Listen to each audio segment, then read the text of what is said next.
passing light. Pag push start, para naka-scooter, piga muna sa brake bago push start. Hi guys, welcome to my channel, Striker Tips. Sa video na ito, tuturo ko sa inyo kung paano maglagay ng passing light na gamit lang yung push start button ng motor natin. Pero yung starter mo, para ka nang naka-scooter, pigain mo na yung brake bago mag-push start. At kung ikaw ay mahilig mag-DIY sa motor mo at sa palagay mo nga makatulong sa iyo to, pa-subscribe naman dyan at pindutin mo na din ang bell button para updated ka sa bago kong video. Step by step, panoorin mo hanggang dulo dahil ang video na ito ay para sa iyo.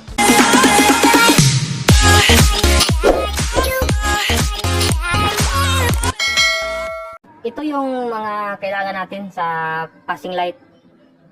Yung mini spaghetti relay, 12 volts, 5 pin siya. Ito 5 pin. At 5 wire, number 18 automotive wire, panghinang, ballpen, wire stripper, electrical tape, masking tape, glue gun, at saka yung panghinang. Sa relay guys, may mga numbers to. Ito yung 85 or negative, 30 or common, 86 or positive, 87 or normally open, at saka 87A or normally closed. Lagyan natin ng wires yan isa-isa. Let's go!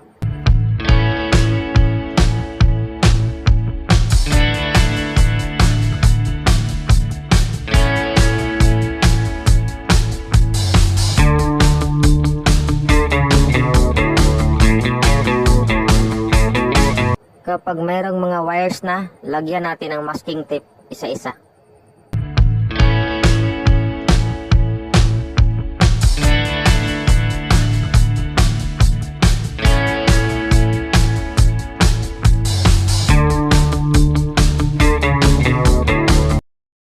Pagkatapos, isulat natin ang mga numbers sa relay para hindi tayo malito.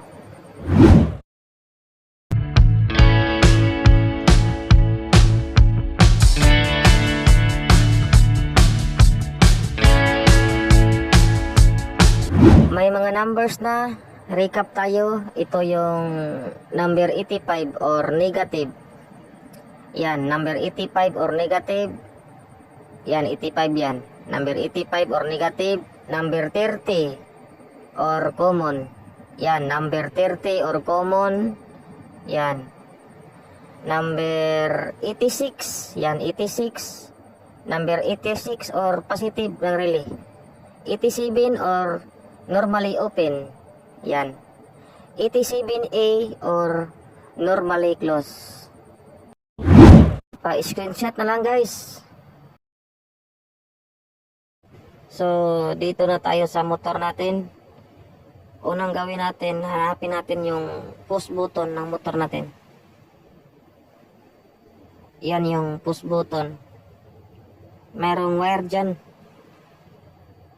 Yan, yung wire ng push button, sundan natin pa baba. So, ito na yon ang wire sa galing handlebar. Ito na. May sakit dyan na ganyan, oh. Yan. Sa Xarim 125F ay ganito po yung sakit. Mayroong 4 na mga wires dyan sa galing push button natin. So, ang gagawin natin, tanggalin natin yung yellow na may lining na pula at yung katapat niya. Parang ganito. Ito na yung sa actual. Yan. Mayroon dyang yellow na may lining na pula. Yan. At saka yung katapat niya. Yan yung kunin natin sa sakit. At saka yung isa. Kunin din natin yan. Yang dalawa.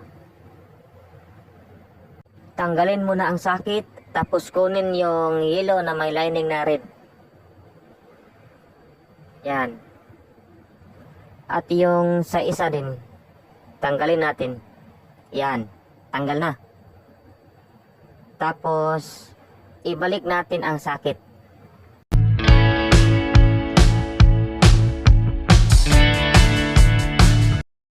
Gagamit tayo ng test light para makasiguro tayo kung ito na ba yung post start trigger ng motor natin. Yung test light clip, ilagay natin sa body ground. Tapos, i-on natin ang motor. I-test light natin yung galing switch ng starter natin, yung papuntang switch. Dapat naka-on ang motor, tapos pindutin ang push start button. Pag umilaw yan, ito na po ang push start trigger. Okay, dito na tayo sa relay. Yung number 30 ng relay, tap natin sa push start trigger. Yung na-test natin kanina, doon natin ikabit. Number 30 to push start trigger.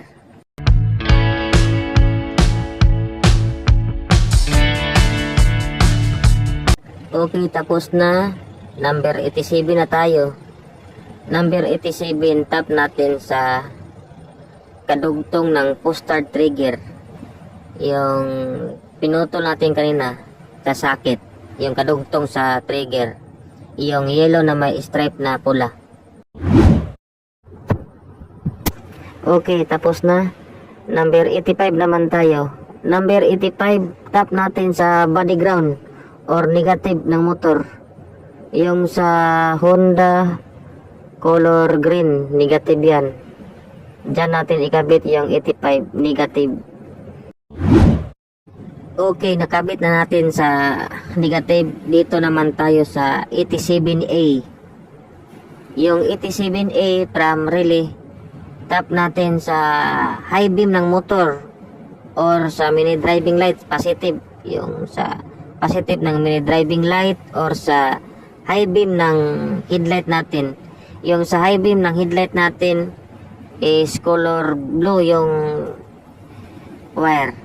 Tap natin dyan sa high beam or sa mini driving light. Tapos, hinanga natin para matibay. Dapat mayroon tayong panghinang para matibay ang ating pag-wirings. Yan. Okay, ito yung last, number 86 ng relay. Number 86, itap natin sa kadugtong ng green na may lining na yellow, yung color black, papuntang switch yan. Diyan sa may socket pa rin sa push start kanina. Merong green na may lining na yellow dyan, yung katabi niya, yung kadugtong niya, color black papuntang socket. Pag nakabit na lahat, hinanga natin at lagyan natin ng electrical tape para matibay.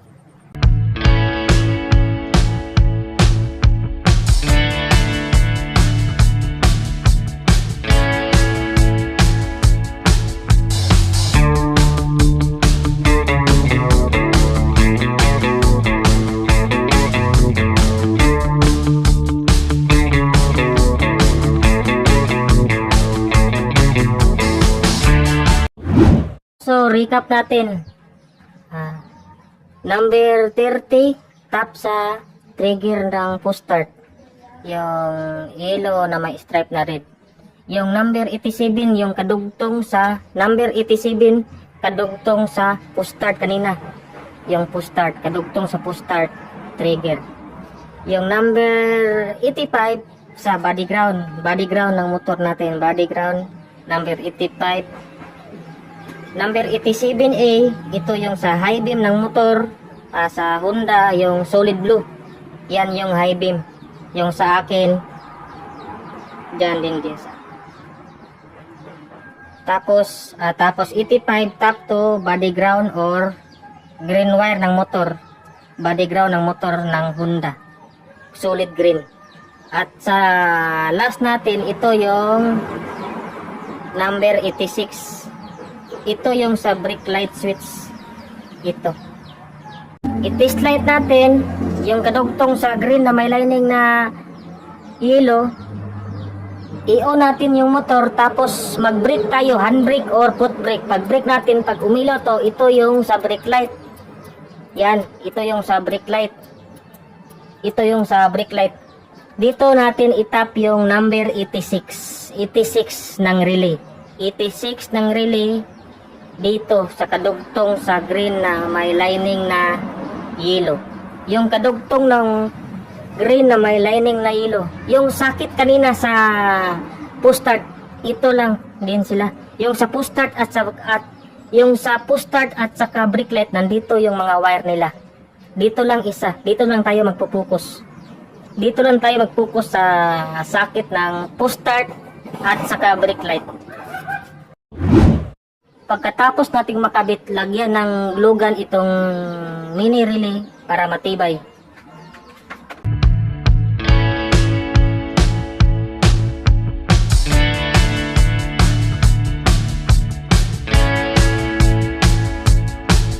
Pag natuyo na, lagyan na natin ng electrical tape.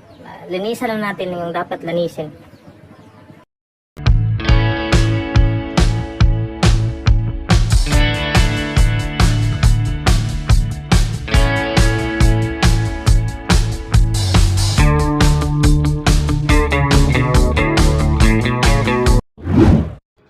Passing light.